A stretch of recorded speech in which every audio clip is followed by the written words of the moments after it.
साजन पीत लगा के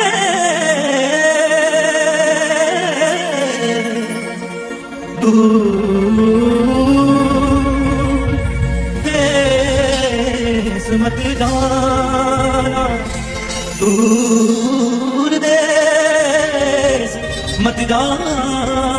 वालेकुम गाइस, मैं मोहम्मद अली, तुसीं देख रहे मेरा यूट्यूब अपना पंजाबी चैनल। मेरे चैनल तो खुश आमदीद जी।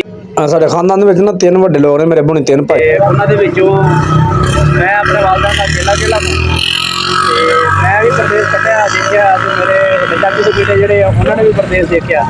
ਲੇਕਿਨ ਅੱਜ ਮੇਰਾ ਜਿਹੜਾ ਕਜ਼ਨ ਹੈ ਪਿਆਰਾ ਹਮਜ਼ਾ ਹਬੀਬ ਭਾਈ, ਇਹ ਅੱਜ ਯਾਨੀ ਕਿ ਸਾਡੇ ਖਾਨਦਾਨ ਦਾ ਪਹਿਲਾ ਫਰਜ਼, ਯਾਨੀ ਕਿ ਛੋਟਾ ਯਾਨੀ ਕਿ ਤੀਸਰੀ ਫੈਮਿਲੀ ਦੇ ਵਿੱਚੋਂ ਪਹਿਲਾ ਫਰਜ਼ ਹੈ ਕਿ ਜਿਹੜਾ ਅੱਜ ਪ੍ਰਦੇਸ਼ਾਂ ਨੂੰ ਜਾ ਰਿਹਾ ਕਰਾਚੀ।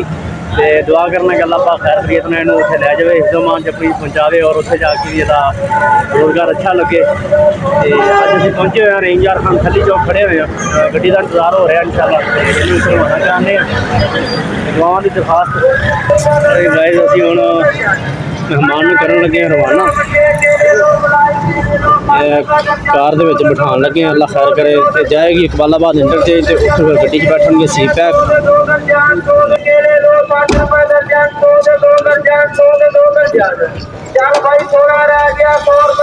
जवान अपना बैग रख रहा है, बैग भी माशाल्लाह तगड़ा। ठीक है हमदा भाई, ओके हो गया, बाय बाय कर दो।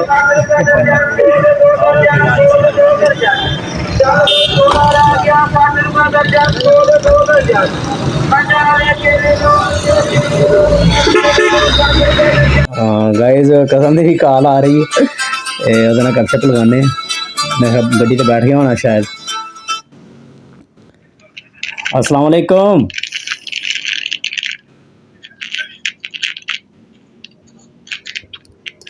हाँ भी जवान की हाल आ?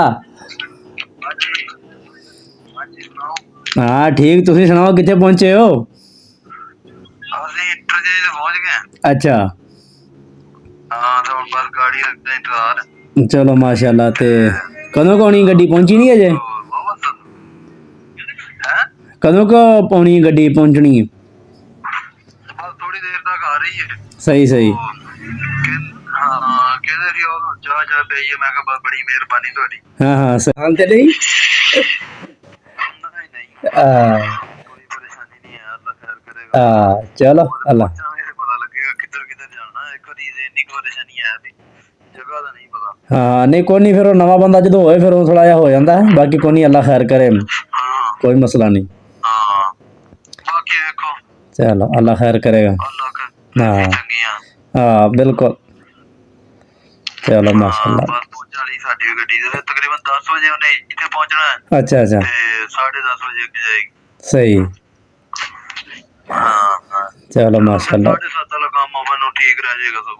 हाँ चलो सही है, सगों उसे जाके ना अपना आराम दिन सगों ईजी हो जाए। फिर आज रात भी तेरे को टाइम है, ईजी हो के फिर अगले दिन तो अपना अल्लाह खैर करे ड्यूटी ते अपने काम ते पहुंच जाए।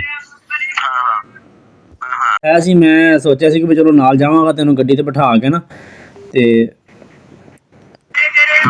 फिर आवांगा वापस। लेकिन फिर उन्होंने कहा भी असी जरा लेट आना वापस, तो फिर मैं कहा भी चलो मैं चला जाना, फिर हुण टाइम ज़्यादा हो जाना, फिर मैं भी सुबह जाना सी ड्यूटी ते। 12:30 काफी टाइम होता है। हाँ फिर साफ है कि 12:30 अगे आखिरी टाइम कटवा के ना ते फिर हाँ साफ है। उन्होंने फिर इधरों जाने भी चेक करनी है, जी उधरों आनी ने कोई भी वेखनियां होणगियां, कोई इन्हां दा हिसाब होएगा ना सिस्टम। गड्डी साडी आ गई है ते हुण सवारियां उतरनियां ने रिफ्रैशमेंट वास्ते ते इंशाअल्लाह थोड़ी देर बाद बैठने हैं गड्डी दे विच, फिर अगू कराची की तरफ जिहड़ा सफर अपना रवां दवां होएगा।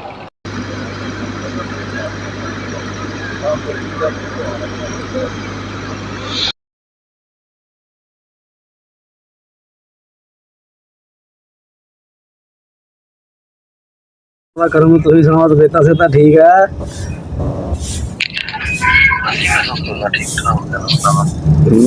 माशाल्लाह बड़े फ्रेश फ्रेश लग रहे हो, लगता इजी हो गए, पहुंच गए खैर खैरियत नाल है।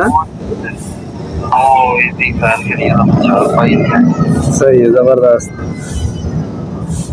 माशाल्लाह।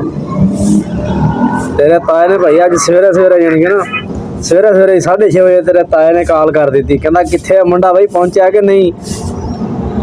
ਮੈਂ ਕਿਹਾ ਤਾਏ ਨੂੰ ਭਈ ಅದಕ್ಕೆ ਫਿਕਰ ਹੈ ਭਈ ਭਤੀਜੇ ਦੀ चलो जाओ मैं तो उनको फोन करा वो वैसे निकल गया ਹਾਂ तो कोई नहीं पता नहीं ना होता था यार ਹਾਂ ਇੰਨਾ ਫਿਕਰ ਕਰ ਰਹੀ ਹੈ ਸਾਰੇ ਵੇਲਾ ਤੈਨੂੰ ਪੁੱਛ ਰਹੇ ਨਹੀਂ ਤੇ ਅਸੀਂ ਜਾਂਦੇ ਰਹੇ ਸਾਨੂੰ ਕੋਈ ਏਡਾ ਪੁੱਛਦਾ ਹੀ ਨਹੀਂ ਸੀ ਤੂੰ ਲੱਕੀ ਬੰਦਾ ਹੈ ਭਾਈ ਤੂੰ ਵੇਖ ਲਾ दुआ करो ਹਾਂ ਕੋਈ ਨਹੀਂ ਅੱਲਾ ਖੈਰ ਕਰੇ ਇਨਸ਼ਾਅੱਲਾ ये बड़ी मेहरबानी नहीं ਭਾਈ ਤੁਸੀਂ ਜੈਸੇ ਕਿ ਦੇਖ ਰਹੇ ਹੋ ਕਿ ਚਾਚੂ ਮੇਰੇ ਦਾ ਬੇਟਾ ਗਿਆ ਹੈ ਕਰਾਚੀ ਤੇ ਅੱਲਾਹ ਪਾਕ ਦੀ ਮਿਹਰਬਾਨੀ ਨਾਲ ਤਕਰੀਬਨ 12-13 ਘੰਟਿਆਂ ਚ ਪਹੁੰਚ ਗਿਆ ਕਰਾਚੀ ਖੈਰ ਖੈਰੀਅਤ ਨਾਲ ਮੈਂ ਸੋਚਿਆ ਕਿ ਚਲੋ ਇਸ ਤਰ੍ਹਾਂ ਕਿ ਤੁਹਾਨੂੰ ਆਪਣੀ ਫੈਮਿਲੀ ਦੇ ਬਾਰੇ ਵੀ ਥੋੜਾ ਜਿਹਾ ਟੱਚ ਕਰ ਦੇਣਾ ਉਮੀਦ ਹੈ ਕਿ ਤੁਹਾਨੂੰ ਵੀਡੀਓ ਅੱਛੀ ਲੱਗੀ ਹੋਵੇਗੀ ਵੀਡੀਓ ਅੱਛੀ ਲੱਗੀ ਹੋਵੇ ਤਾਂ ਲਾਈਕ ਕਰਨਾ ਚਾਹੁੰਦੇ ਹੋ ਕਿ ਇਸ ਤਰ੍ਹਾਂ ਦੀ ਮਜ਼ੀਦ ਅੱਛੀ ਵੀਡੀਓ ਤੁਹਾਨੂੰ ਦੇਖਣ ਨੂੰ ਮਿਲਣ ਤੇ ਚੈਨਲ ਨੂੰ ਸਬਸਕ੍ਰਾਈਬ ਕਰ ਲਓ ਮਿਲਦੇ ਹਾਂ ਕਿ ਫਿਰ ਕਿਸੇ ਅੱਛੀ ਜੀ ਵੀਡੀਓ ਦੇ ਨਾਲ ਤਬ ਤੱਕ ਆਪਣਾ ਖਿਆਲ ਰੱਖੋ ਅੱਲਾਹ ਹਾਫਿਜ਼